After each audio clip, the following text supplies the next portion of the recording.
స్త్రీ ఎక్కడ నిల్చుందంటే దానికి కారణం బ్యాక్ బోన్ ఒక పురుషుడు. ఈ రోజు నిల్చుంది, ఈ రోజు ఇక్కడ చెప్పగలుగుతుంది అంటే బ్యాక్ బోన్ పురుషుడు. ఎందుకంటే అతని సహకారం లేకపోతే ఏ ఆడది బయటకు రాలేదండి. ఒకప్పుడు వంటింటి ముందే లేని మేము ఈరోజు సంఘంలోని పెద్ద మాట్లాడగలుగుతున్నాము, స్పీచ్లు ఇవ్వగలుగుతున్నాము, డ్యాన్సులు వేయగలుగుతున్నాం అంటే దానికి కారణం ఒక పురుషుడి యొక్క సహకారం. నేను అదే చెప్తున్నాను ఈరోజు. నేను గొప్పగా చెప్పుకోను. ఒక మహిళ కాదు, పురుషుల్లో అవేర్నెస్ వచ్చింది. పురుషుల్లో అవేర్నెస్ కాబట్టి ఈరోజు ఆడది వంటింటి నుంచి బయటికి వచ్చిందని నేను అనుకుంటున్నాను. నిజంగా ఈరోజు మా గొప్ప సత్కారం మీరు చేస్తున్నందుకు మేము చాలా మీకు రుణపడి ఉంటాము. ఇటువంటి అవకాశం నిజంగా ఎంతమంది మహిళా మనులందరికీ కూడా ఈరోజు మహిళా దినోత్సవ శుభాకాంక్షలు అందరికీ.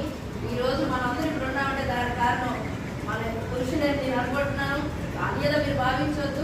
ఎందుకంటే మా హస్బెండ్ కూడా, నేను మా హస్బెండ్ కోసం చెప్తున్నాను అనుకోకండి, ప్రతి విషయంలో నాకు చాలా సహకారం చేస్తారండి ఆయన, ప్రతి విషయం. అయితే స్త్రీ అనేది దీపాధామ్యాలు, ఇంట్లోన ఇలాగా ఉండాలి, బయట ఉద్యోగిగా ఉండాలి. ఉదయం ఈ ఫ్యాన్ ఎలా తిరుగుతుందో ఆడది ఇంకా అలాగే తిరుగుతుంది. అది మీ అందరికీ తెలిసిన విషయం.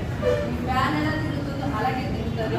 అయితే నిజంగానే మాకు మీకు గొప్పగా చెప్పుకోవడం కాదు, స్త్రీ యొక్క శక్తి, ఆది పరాశక్తి, దానికి శివుడి ఆజ్ఞ, శివుడి సహకారం. ఆ శివుడే మీరు పార్వతి అది తెలిసి గురించి నేను చెప్పదలుచుకోలేదు.